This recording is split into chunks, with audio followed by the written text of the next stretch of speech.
सांगलीतील कृष्णा काठावरील स्वामी समर्थ घाटाजवळ सायंकाळच्या सुमारास रक्तरंजित राडा पाहायला मिळालाय. नवीन वसाहत परिसरातील वर्चस्व वादातून 4 ते 5 हल्लेखोरांनी चैतन्य देवा तोरणे याचा कोयता आणि चाकूने चेहऱ्यावर, छातीत आणि पोटावर 8 ते 10 वार करून निर्घृण खून केलाय. ही घटना आज सायंकाळी 6:45 वाजण्याच्या सुमारास घडली. दरम्यान संशयित सराई टोळीचा समावेश असल्याचं समजलं आहे, त्यामुळे तणावपूर्ण वातावरण होतं. संशयितांपैकी एकाच्या घरावर रात्री उशिरा दगडफेक करण्यात आली. खिडकीच्या काचा फोडण्यात आल्या. पोलिसांचा अतिरिक्त बंदोबस्त तैनात करण्यात आला होता. मृत चैतन्य तोरणे हा आपल्या कुटुंबियांसह शहरातील नवीन वसाहत परिसरात राहत होता. मृत चैतन्य तोरणे हा वाढपी आहे. तो आज सायंकाळी स्वामी समर्थ घाटावर गेला होता. त्यावेळी संशयित त्या ठिकाणी आले. त्यांनी पूर्वीच्या वादातून वाद घातला. त्यानंतर कोयता आणि चाकूने तोंडावर, पोटावर आणि डोक्यात सपासप वार केले. त्यात तो रक्ताच्या थारोळ्यात पडला. ही घटना परिसरातील अनेक लोकांनी पाहिली. चैतन्य तोरणे हा रक्ताच्या थारोळ्यात पडला. अतिरक्तस्रावाने त्याचा जागीच मृत्यू झाला. दरम्यान या परिसरातून निघालेल्या बीट मार्शलने हा प्रकार पाहिला. त्यांनी तातडीने पोलीस ठाण्यास कळवलं. पोलीस निरीक्षक अरुण सुगावकर आणि पथक घटनास्थळी धावले. यावेळी वर्चस्व वादातून हा खून झाल्याचं प्राथमिक तपासात समोर आलंय.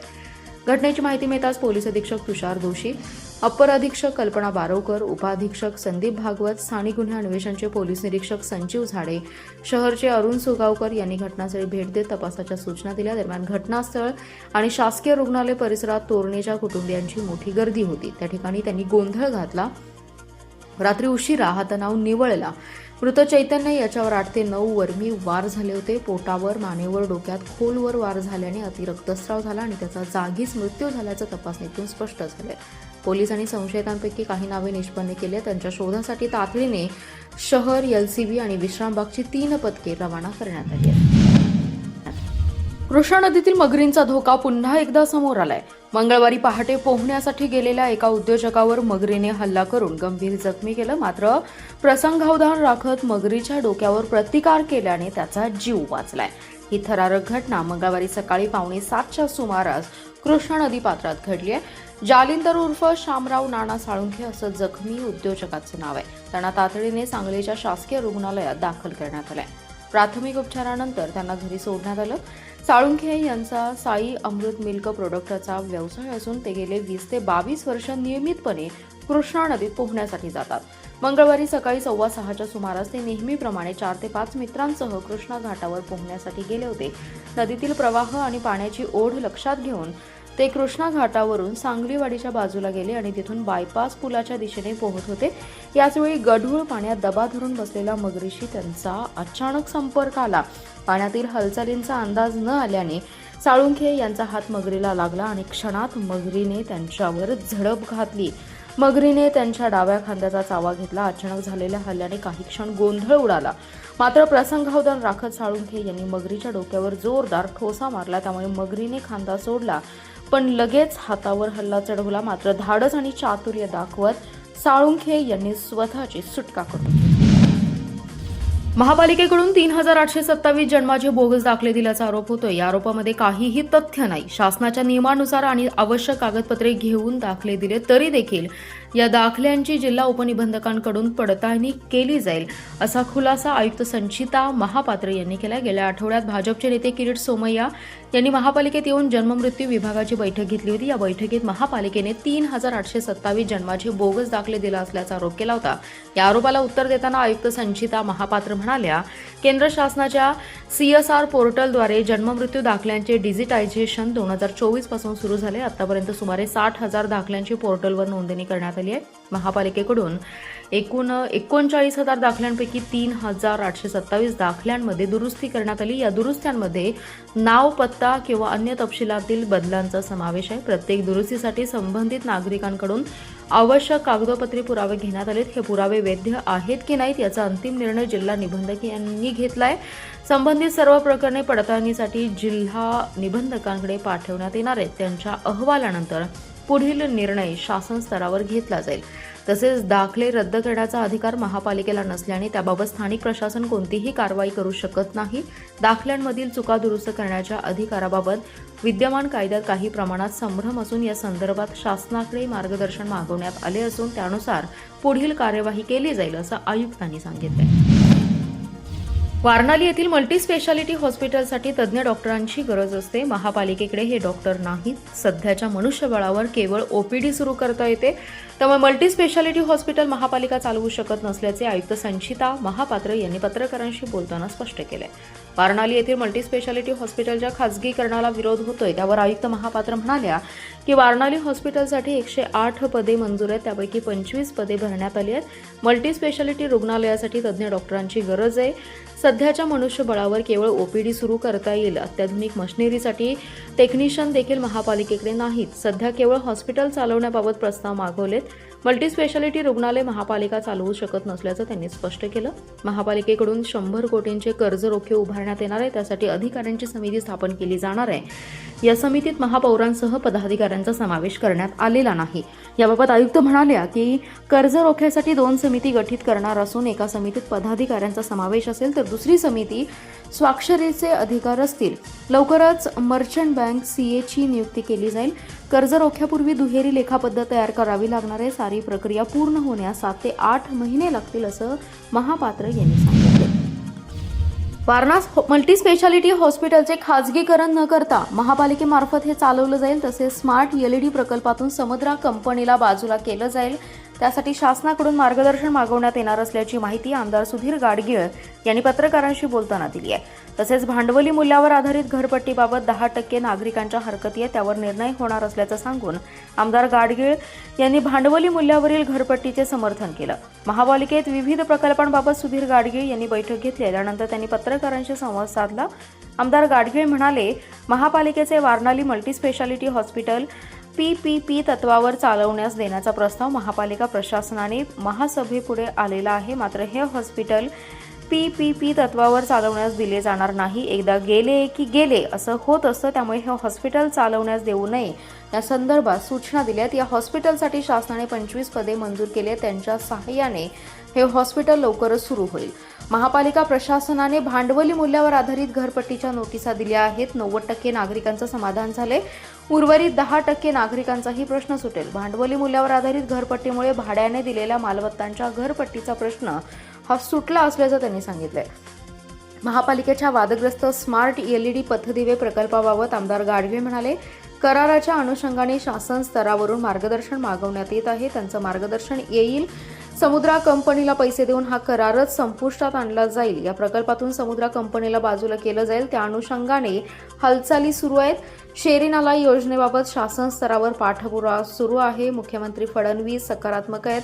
लवकरच मंजुरी आणि निधीही मिळेल अशी आशा त्यांनी व्यक्त केली आहे. आमणापूर येथील अनेक पिढ्यांची परंपरा असणारा भावई उत्सव सालाबादप्रमाणे मोठ्या उत्साहाने साजरा करण्यात आलाय. गावातील सामाजिक ऐक्य जपण्याचं फार मोठं काम 12 बलुतेदारांच्या लोक उत्सवातून होते. गावगाड्यातील कुंभार, नाभिक, माळी, संदे म्हणजेच तराळ, रामोशी, दलित, सुतार, धनगर, जंगम, ब्राह्मण, मराठा, परीट, गुरव आणि कोळी हे समाज एकत्रित येऊन हा लोकोत्सव साजरा करतायत. यामध्ये पोलीस पाटील, राडे, फडणे, उगळे, कुलकर्णी, सुतार पाटील यांना पंचाचा मान आहे. सकाळी महादेव मंदिरातून दिवा काढण्याची परंपरा पार पाडण्यात आली. दिव्यात गोमकिडा निघाल्यावर यंदा पाऊस समाधानकारक असल्याचं भाग्य व्यक्त करण्यात आलं. दिव्यामध्ये यंदा गोमकिडा निघाल्याने समाधानकारक पाऊस म्हणजे ना अतिवृष्टी ना दुष्काळ, शेतीला पोषक असा हंगाम होण्याची शक्यता असल्याचं पारंपरिक मानलं जातं. यंदा दिवा पूजनाचा मान बाळासाहेब कुलकर्णी यांच्या घरी आला, तर पिसे होण्याचा मान शिवाजी सूर्यवंशी आणि सुमित कोळी यांनी घेतलाय. दुपारी रिवाजाप्रमाणे बैत वर्गणी मागून 12 बलुतेदारात वाटण्यात आली. जोगण्याचा मान यंदा प्रकाश सूर्यवंशी तर जोगणीचा मान कुंभार समाजातील गजानन कुंभार यांना मिळाला. सायंकाळी पारंपरिक वेशात जोगना जोगणीची दौड बलुतेदारांच्या सशस्त्र संरक्षणात संपन्न झाली. यामध्ये जोगणीने बाजी मारली. यंदाच्या कार्यक्रमातील तरुणाईचा सहभाग मोठा दिसलाय. कार्यक्रम शांततेत पार पाडण्यासाठी ग्रामपंचायत आमणापूर, ग्रामपंचायत, पोलीस प्रशासन आणि ग्रामस्थांचं सहकार्य लाभलं. यावेळी मानकरी विवेक पाटील, बाळासो उगळे, संदीप राडे फडणे, गजानन कुलकर्णी, माजी सरपंच आकाराम पाटील, रवींद्र कुलकर्णी आदी मानकरी मंडळी यांच्यासह सर्व 12 बलुतेदार मोठ्या संख्येने उपस्थित होते. कल्याण डोंबिवली महापालिकेच्या शास्त्रीनगर रुग्णालयात नगरसेवक आणि काही कार्यकर्त्यांनी गुंडासारखा धुडगूस घालत एका महिला डॉक्टरसह नर्सला मारहाण केली. या घटनेच्या निषेधार्थ जिल्ह्यातील डॉक्टरांनी जिल्हाधिकारी कार्यालयासमोर निदर्शने केली आहेत. संबंधित लोकप्रतिनिधी आणि त्यांच्या कार्यकर्त्यांना अटक करून कठोर शिक्षा करण्याची मागणी डॉक्टरांनी केली आहे.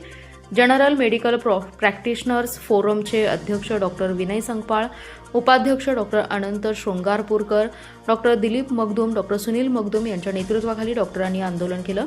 निवासी उपजिल्हाधिकारी डॉक्टर स्नेहल कणिचे यांना मागण्यांचे निवेदन दिले. कल्याण डोंबिवलीतील घटनेनंतर डॉक्टरांच्या सुरक्षिततेचा प्रश्न ऐरणीवर आलाय. डॉक्टर आणि आरोग्य सेवा कर्मचाऱ्यांवरील वाढत्या हल्ल्यांना प्रतिबंध करण्यासाठी प्रभावी उपाययोजना शासनाने राबवल्या पाहिजेत. डॉक्टर आणि आरोग्य सेवा कर्मचारी हे समाजाच्या आरोग्य रक्षणासाठी कार्यरत आहेत. या परिस्थितीत त्यांच्यावर होणारे हल्ले हे केवळ डॉक्टरांवर नसून मानवतेवरच आघात करणारे आहेत. राज्यातील विविध भागात घडलेल्या घटनांच्या पार्श्वभूमीवर जिल्ह्यात अशा घटना घडू नयेत यासाठी प्रशासनाने योग्य ती खबरदारी घेऊन प्रभावी सुरक्षा व्यवस्था उभारावी अशी मागणी केली. यावेळी doctor Raju Patil, doctor Mangesh Sawant, doctor Amar Salunkhe, doctor Prashant Deshpande, doctor Meenal Kapse, doctor Amit Patil, doctor Abhay Bhagwat, doctor Vijay Badve, doctor Nitin Shinde, doctor Sanjay Shirole, doctor Imran Mujawar यांच्यासह डॉक्टर आंदोलनात सहभागी झाले. भीमा नदी पात्रातून वाळू उपसा करणाऱ्यांना सातत्याने विरोध करणाऱ्या आणि प्रशासकीय पातळीवर वाळू उपशाबाबत तक्रार करणाऱ्या एका स्थानिक व्यक्तीवर वाळू माफियांनी हल्ला केल्याची घटना समोर आली आहे. पंढरपूर तालुक्यातील बिटरगाव पाटी येथे हा रात्री हल्ला झालाय. वाळू माफियांनी त्या व्यक्तीचा हातपाय तोडले असून तुषार उर्फ बालाजी नागटिळक असा हल्ला झालेल्या व्यक्तीचे नाव आहे. सांगलीमधील भारती हॉस्पिटलमध्ये नागटिळक यांना उपचारासाठी दाखल करण्यात आले. पंढरपूर तालुक्यातील अजनसोड आणि आंबे गावातील भीमा नदी पात्रातून वाळू उपशाबाबत तुषार उर्फ बालाजी नागटिळक यांनी प्रशासकीय पातळीवर पाठपुरावा केला होता. त्यामुळे चिडून वाळू माफियांनी रात्री नागटिळक यांच्यावर हल्ला केला. दरम्यान ठाकरे गटाचे नेते शरद कोळी यांनी वाळू माफियांनी केलेल्या या हल्ल्याचा निषेध व्यक्त करत वाळू माफियांना कुणाचा पाठिंबा आहे, वाळू उपसाची परवानगी नसताना कुणाच्या जोरावर भीमा नदी पात्रात वाळू उपसा होते याचा सखोल तपास करावा अशी मागणी केली आहे. तसेच पंढरपूरचे तहसीलदार या सगळ्या वाळू उपशाला कारणीभूत असल्याचा आरोप करत तहसीलदारांच्यावर कारवाई व्हावी अशी मागणी शरद कोळी यांनी केली आहे. जत तालुक्यातील हिवरे गावात मंगळवारी मध्यरात्री सुमारे 12:15 वाजण्याच्या सुमारास तरसाने अंगणात झोपलेल्या आई आणि मुलावर हल्ला करून गंभीर जखमी केल्याची धक्कादायक घटना घडली. या हल्ल्यात सौ सरसावई बापू बंडगर आणि त्यांचे पुत्र विश्वास बापू बंडगर हे गंभीर जखमी झाले. दोघेही आपल्या घराच्या अंगणात झोपले असताना अचानक तरसाने त्यांच्यावर हल्ला केला. तसेच गावातील इतर काही नागरिकांवर आणि जनावरांवरही हल्ला झाल्याची माहिती समोर आली आहे. या घटनेमुळे संपूर्ण हिवरे गावात भीतीचं वातावरण निर्माण झालं आहे. घटनेची माहिती मिळताच वन विभागाचे पथक रात्रीच घटनास्थळी दाखल झालं. जखमींना तातडीने उपचारासाठी मिरज येथील शासकीय रुग्णालयात दाखल करण्यात आले असून त्यांच्यावर उपचार सुरू आहेत. घटनेची गंभीरता लक्षात घेऊन वन विभाग आणि ग्रामपंचायत हिवरे यांच्या वतीने नागरिकांना सतर्क राहण्याचं आवाहन करण्यात आले. रात्रीच्या वेळी घराबाहेर न झोपणे, लहान मुलांना एकटे बाहेर न सोडणे आणि संशयास्पद हालचाल दिसल्यास तात्काळ वन विभाग किंवा ग्रामपंचायतीशी संपर्क साधावा असं आवाहन करण्यात आले.